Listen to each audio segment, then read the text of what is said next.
జరిగింది. కేసు పెడతారు first, case పెట్టాకే settlement జరుగుతుంది. స్టేషన్లో పంచాయతీ చేస్తారు, పోయినోడు ఎట్లాగ రారు కదమ్మా ఇంత ఇస్తారు అన్నటువంటి.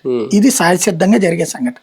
తర్వాత అరెస్ట్ కూడా చూపెడతారు, చూపెట్టి స్టేషన్ బెయిల్ ఇచ్చి పంపించేస్తారు. సాధారణంగా యాక్సిడెంట్ కేసుల్లో జరిగేది బీభత్సమైన వ్యవహారం ఏమి ఉండదు వాటిట్లలో, ఎందుకంటే ఉద్దేశపూర్వక పెద్ద యాక్సిడెంట్ ఇష్యూలో ఉంటుంది. ఇక్కడ ఒక బీసీ ఎస్సీ మళ్ళీ ఇట్లాంటి కథలు అల్లుతున్నారు ఇక్కడ. మరి చనిపోయిన అతను బీసీ అంటే చంపిన అతను బీసీనే అవుతాడు కదా లెక్కన.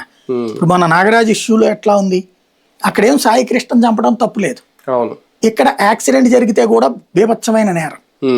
ఇది మనకి అల్లుతున్నటువంటిది. అంటే ఎలా తయారైపోయింది అంటే మేము ఎలా చెప్పినా జనం అట్లాగా ఆలోచించాలనుకుంటున్నారు.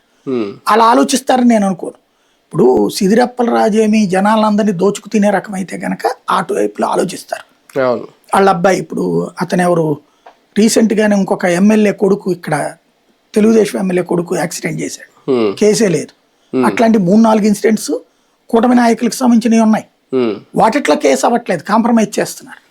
ఇక్కడ అట్లా కాంప్రమైజ్ చేసుకున్న దాన్ని బెదిరించి మరి వాళ్ళ చేతన కేసులు ఏ స్థాయిలో అయిపోయిందంటే, మన గుంటూరులో అమ్మాయి నగ్నంగా చేసిన అమ్మాయి ఉంది కదా, అమ్మాయి చేత వీడియో పెట్టించారండి మాకు మా ఎమ్మెల్యే న్యాయం చేసిందని. ఎంత హ్యూమిలియేషన్ అది, ఎంత బెదిరిస్తే చెప్తుందా బయట. ఈ మధ్యన ఇది కామన్ అయింది, సాయికృష్ణ వాళ్ళ అమ్మ కూడా అప్పుడు కలిసి వచ్చి మాకు న్యాయం జరిగింది అనేసింది ఆవిడ కూడా. అదే ఇప్పుడు ఈమె కూడా నాకు న్యాయం జరిగింది, అదేదో మరి స్క్రిప్టెడ్ లా ఉన్నాయో అందరూ బయటకు వచ్చి మాకు న్యాయం జరిగింది లేకపోతే